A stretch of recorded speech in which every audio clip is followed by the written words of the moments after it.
I want really to talk about resistance today and what we're doing in opposing the Cull.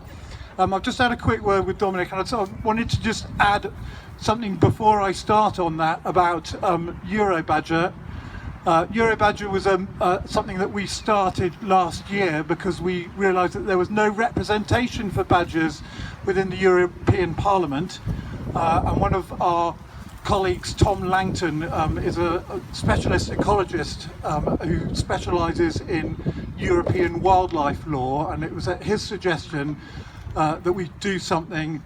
No one else would do it, so the Badger Trust set it up, and I just want you all to know that it's working incredibly well. We're now having high-level meetings with the commissioners. About half of the European budget for fighting TB comes to Britain, and the commissioners are absolutely adamant that that money won't be spent on culling, which is absolutely fantastic. Okay.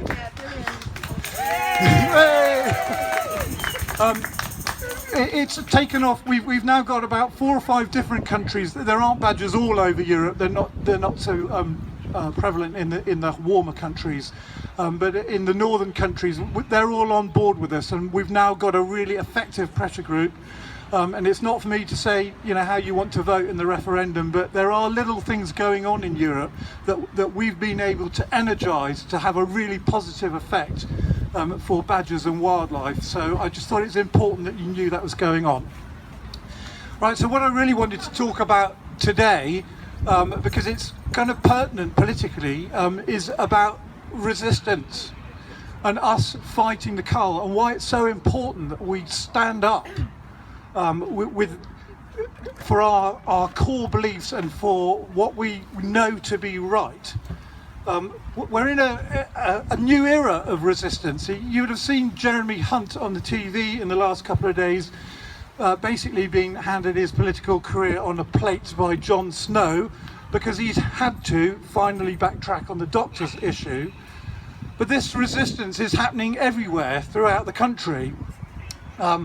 And it's kind of started with what we were doing. I remember going to a House of Lords event on the lobbying bill last year, and there were all these stuffy people and various lords, and Lord Harris, who's a bishop, and all the rest of it. And they live in a bubble. And I said, you live in a bubble here. I said, people aren't going to, you can try and quieten us down. You can try and put in a lobbying act to stop us saying what we're going to say. But we're not going to stop saying what we're going to say. And ironically, the Cull was on at the time, and I said, you should know, you've implemented a policy in government, and there are literally hundreds of people out there right now resisting that policy. So you can try and shut us up, but we're not going to shut up, and we are going to resist that policy, and we're going to do something about what you can't just sit here in government in this Westminster bubble and say, you are going to accept this. Because the message from the ground is, no, we're not. Okay, so that's really important. We've also had another example where in the last week or so, the RSPCA put out a rather limp statement about sort of going backwards on their desire to fight hunting and the Cull. And straight away, all the organisations and people like us and the Badger Trust put out a really strong press release, and literally within 24 hours, they turned around and said, oh, no, we didn't mean it, blah, blah, blah, blah, blah, blah. And what's really important about that is the Countryside Alliance and the forces of killing and culling thought they got the RSPCA into a corner where they want them. And what they've learnt in the last week is what's behind the RSPCA is groups of people, you guys, us. Okay? We drew a line in the sand and we weren't going to let them cross it. So now the RSPCA know, the government know, the Countryside Alliance know, they're not going to be able to push either charities around or us around. So that's really, really important.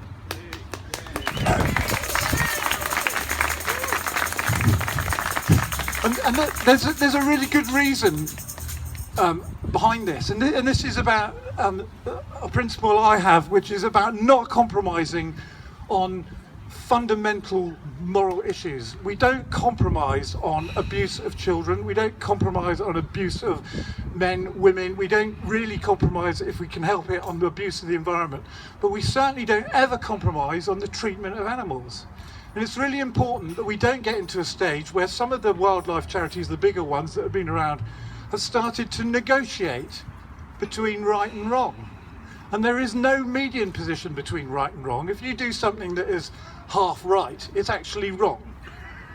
And this is what people like the Countryside Alliance rely on. This is why they're always negotiating, because we're good people, and because we like, our inclination is to listen and negotiate. But it's really important that we have lines in the sand that we don't cross. And this is what's actually been happening now, is the public, and us in particular, have decided that's it. No backward steps. We're not going back any further, and we should never do that. And the last thing I want to talk about is just finding our voice. You know, I've been involved in this for 3 years. I was involved a bit more, or just previously, in opposing our local hunt. And one of the things I found was that I live in the countryside, is that a lot of people in the countryside are really opposed to hunting, but they're too frightened, or they were too frightened to say. They were too frightened to say to their countryside neighbours, I don't want hunting in my area. And then the badger cull came along, and one or two people were saying, well, I don't agree with it, but I don't want to say because I don't want to upset the farmers. Well, actually, things have changed, and it's really important that we do change, and that we do find our voice, and we stand there and we have the courage to say, no, we don't want this. You know, we're not going to be aggressive about it. We're not going to set fire to your houses, but we're not backing down on it.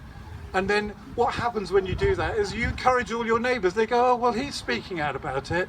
Maybe I will. And I found that just in the street I live in with the hunt, because the hunt used to come down our street. You know, it's full of houses, you know. And suddenly now 5 or 6 people will come out if the hunt come anywhere near, whereas before it was just me. And I think it's really important that, you know, I'm talking to a group of people who are all committed here about the badger cull, but it's really important that we talk to everyone else and all the people who you think might be wavering or might not have the courage to stand up and say something. It's really important that you get to them and say, don't worry, speak out. We've drawn the line in the sand. We don't compromise on our morals, on animal welfare issues. And I suppose I've done a number of these speeches, and I always used to end up with the, come on, we're winning. Well, you know, sometimes it feels like with the rollout of the cull that we're not, but we are. We have solidified, we've mobilised a huge number of people for animal welfare issues. People are finding their voices, and we are not taking a backward step. So I would say, although it feels like it's tough, we're turning the governments around, we're turning the establishment back.